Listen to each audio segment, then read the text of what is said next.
Tulip. Rudra संहिता, tulip, cherry blossom. अध्याय 8, cherry blossom. Brahma और विष्णु को भगवान शिव के शब्दमय शरीर का दर्शन। ब्रह्मा जी कहत, एक ही मात्रा है मुन्नी श्रेष्ठ नारद। इस प्रकार हम दोनों देवता गर्व रहित हो निरंतर प्रणाम करते रहे। हम दोनों के मन में एक ही अभिलाषा थी, इस ज्योतिर्लिंग के रूप में प्रकट हुए परमेश्वर प्रत्यक्ष दर्शन दें। भगवान शंकर दीनों के प्रतिपालक, अहंकारियों का गर्व चूर्ण करने वाले तथा सबके अविनाशी प्रभु हैं। वे हम दोनों पर दयालु हो गए। उस समय वहाँ उन सूरश्रेष्ठ से ओम ओम ऐसा शब्द रूप नाद प्रकट हुआ, जो स्पष्ट रूप से सुनाई देता था। वह नाद प्लुत स्वर में अभिव्यक्त हुआ था। जोर से प्रकट होने वाले शब्द द के विषय में यह क्या है, ऐसा सोचते हुए समस्त देवताओं के आराध्य भगवान विष्णु मेरे साथ संतुष्ट चित्त से खड़े रहे। वे सर्वथा वैर भाव से रहित थे। उन्होंने लिंग के दक्षिणी भाग में सनातन आदि वर्णकार का दर्शन किया, उत्तर भाग में उकार का, मध्य भाग में मकार का और अंत में ओम इस नाद का साक्षात दर्शन एवं अनुभव किया। दक्षिण भाग में प्रकट हुए आदि वर्णकार को सूर्यमंडल के सम आंते जो मैं देखकर जब उन्होंने उत्तर भाग में दृष्टिपात किया, तब वहां उकार वर्ण अग्नि के समान दीप्तिमय दिखाई दिया। इसी तरह उन्होंने मध्य भाग में मकार को चंद्रमंडल के उज्ज्वल कांति से प्रकाशमान देखा। तदनंतर जब उसके ऊपर दृष्टि डाली, तब शुद्ध स्फटिक मणि के समान निर्मल प्रभा से युक्त, तुरीयातीत, अमल, निष्कल, निरुपद्रव, निर्द्वंद्व, अद्वितीय, शून्यमय, बाह्य और आभ्यंतर के भेद से रहित, जगत के भीतर और बाहर स्वयं ही स्थित, आदि मध्य और अंत से रहित, आनंद के अकारण तथा सबके परम आश्रय, सत्य, आनंद एवं अमृत स्वरूप पर ब्रह्मा का साक्षात्कार किया। उस समय श्रीहरि यह सोचने लगे कि यह अग्नि स्तंभ यहाँ कहाँ से प्रकट हुआ है, हम दोनों फिर इसकी परीक्षा करें। मैं इस अनुपम स्तंभ के नीचे जाऊंगा। इस आकार विचार करते हुए श्री हरि ने वेद और शब्द दोनों की आवेश से युक्त विश्वात्मा शिव का चिंतन किया। तब वह एक ऋषि प्रकट हुए, जो ऋषि समूह के परम सार रूप माने जाते हैं। उन्हीं ऋषि के द्वारा परमेश्वर श्री विष्णु ने जाना कि इस शब्द ब्रह्मामय शरीर वाले परमलिंग के रूप में साक्षात परम ब्रह्म स्वरूप महादेव जी ही यहाँ प्रकट हुए हैं। यह चिंता रहित अथवा अचिंत्य रुद्र हैं। जहाँ जाकर मन सहित वाणी उसे प्राप्त किए बिना ही लौटाती है, उस पर ब्रह्म परमात्मा शिव का वाचक एकाक्षर प्रणव ही है। वे इसके वाच्यार्थ रूप हैं।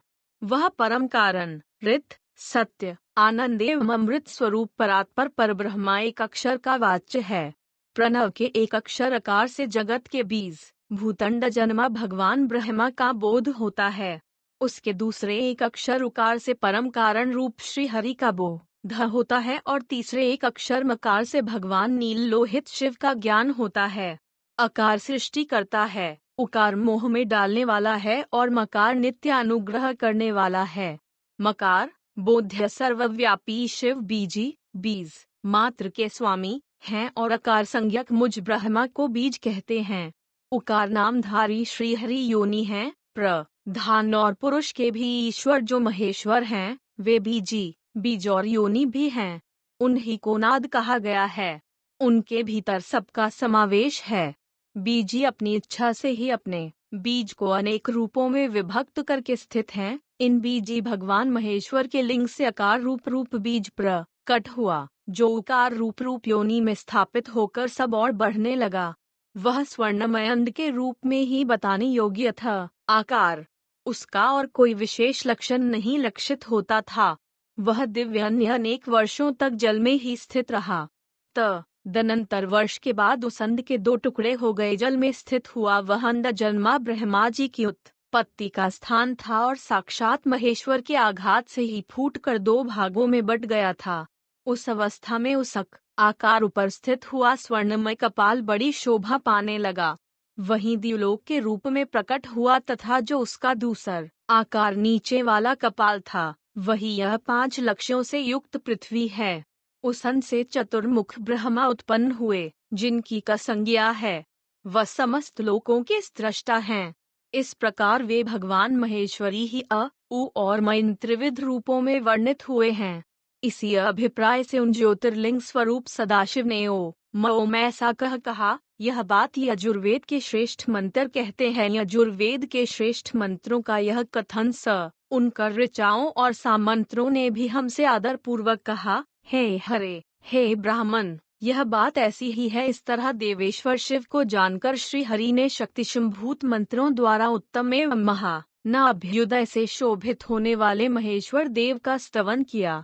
इसी बीच मेरे साथ विश्वपालक भगवान विष्णु ने एक और भी अद्भुत सुंदर रूप देखा। वे रूप 5 मुखी और भुजाओं से अलंकृत था। उसकी कांति कपूर के समान गौर थी। वह नाना प्रकार की छटाओं से छविमान और भांति भांति के आभूषणों से विभूषित था। उस परम उदार पराक्रमी और महापुरुष के लक्षणों से संपन्न अत्यंत उत्कृष्ट रूप का दर्शन करके मैं और श्रीहरि दोनों का कृतार्थ हो गए। तत्पश्चात परमेश्वर भगवान महेश प्रसन्न हो अपने दिव्य शब्दमय रूप को प्रकट करते हंसते हुए खड़े हो गए। अकार उनका मस्तक और आकार ललाट है। इकार दाहिना और इकार बायां नेत्र है। उकार को उनका दाह, इना और उकार को बायां कान बताया जाता है। ऋकार उन परमेश्वर का दाया का कपोल है और ऋकार बायां। लृ और लृ यह उनकी नासिका के दोनों छिद्र हैं। एकार उन सर्वव्यापी प्रभु का ऊपरी ओष्ठ है और एकार अधर ओम नमः शिव आय। ओकार तथा ओकार यह दोनों उनकी ऊपर और नीचे की दोनों दंत पंक्तियां हैं। और उन देवाधिदेव शूलधार बड़ी ई की मात्रा शिव के दोनों तालु हैं। क आदि 5 अक्षर उनके दाहिने हाथ हैं और च आदि 5 अक्षर बाएं हाथ है। अनुस्वार ट आदि और त इत्यादि अक्षर उनके पैर हैं। पकार पेट है। फकार को दाहिना पार्श्व बताया जाता है और बकार को बायां पार्श्व। भकार को कंधा कहते हैं। उमकार उन योगी महादेव शंभु का हृदय है। य से लेकर सत तक 7 अक्षर सर्वव्यापी शिव के शब्दमय शरीर की 7 धातुएं हैं। हकार उनकी नाभि है और क्षकार को मेडु मूतेंद्रिय कहा गया है। इस प्रकार निर्गुण एवं गुण रूप परमात्मा के शब्दमय रूप को भगवती उमा के साथ दे खकर मैं और श्रीहरि दोनों कृतार्थ हो गए। इस तरह शब्द ब्रह्मा महेश्वर शिव का दर्शन पाकर मेरे साथ श्र बड़ी ई की मात्रा हरि ने उन्हें प्रणाम किया और पुनः ऊपर की ओर देखा। उस समय उन्हें कलाओं से युक्त ओमकार जनित मंत्र का साक्षात्कार हुआ। तत्पश्चात महादेव जी का ओम तत्वमसि यह महावाक्य दृष्टिगोचर हुआ, जो परम उत्तम मंत्र रूप है तथा शुद्ध स्फटिक के समान निर्मल है।